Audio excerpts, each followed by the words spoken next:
तर एमपीएससीच्या औषध निरीक्षक पदाच्या पेपरफुटीचे आता अनेक धागेदोरे समोर येत आहेत। त्यातला एक महत्त्वाचा धागा म्हणजे प्रियकर आणि प्रेयसी यांच्यातील चॅटिंग। ऋतुजा पाटील आणि गौरव पाटील यांच्यातील चॅटिंगमुळे आणि पुढे बिनसलेल्या त्यांच्या प्रेम प्रकरणामुळे पेपरफुटीचा प्रकार समोर आलाय। ऋतुजा पाटील आणि गौरव पाटील यांच्यातील चॅटिंग हाच पेपरफुटीचा पुरावा म्हणून निर्णायक ठरलाय।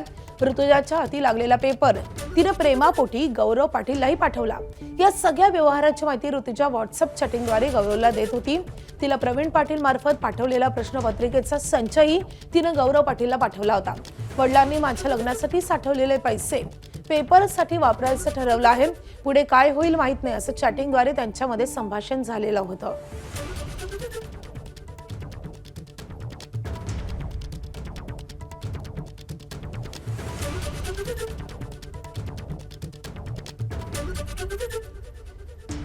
तर एका प्रेम प्रकरणामुळे आणि पुढे हे प्रेम प्रकरण बिनसल्यामुळे हे सगळं बिंग फुटल्याचं बोललं जातंय। ऋतुजा आणि गौरव यांच्यामध्ये प्रेम प्रकरण सुरू होतं आणि ऋतुजाच्या हाती पेपर लागल्यानंतर तिनं प्रेमापोटी गौरवला दिला। मात्र पुढे त्या दोघांचंही बिनसलं। गौरव नापास झाला, ऋतुजा पास झाली आणि याच रागातून गौरवनं ऋतुजाचं बिंग फोडलं।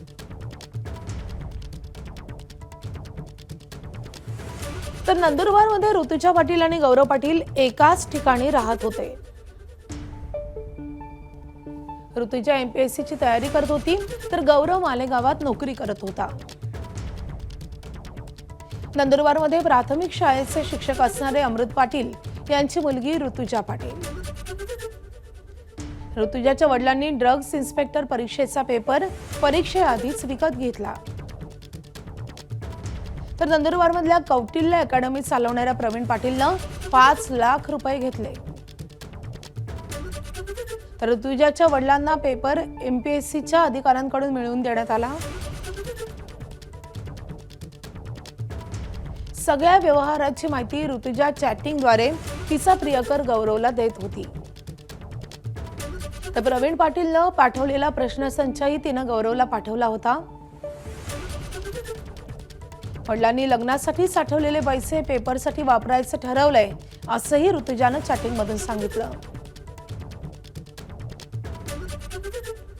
पुढे काय होईल माहित नाही, असाही चॅटमध्ये ऋतुजाकडून उल्लेख करण्यात आलाय। तर ऋतुजा उत्तीर्ण झाली आणि त्यानंतर टाळू लागल्यानं गौरवनं संताप व्यक्त केला। गौरवनं ऋतुजा सोबतचे चॅट्स जुलै महिन्यात एमपीएससीला ईमेल केले। तर ज्या लिंडवे नावाच्या अधिकाऱ्याला अटक झाली त्याच्या समोर गौरवला पुरावे सादर करण्यास सांगण्यात आलं। एबीपी माझा, उघडा डोळे बघा नीट।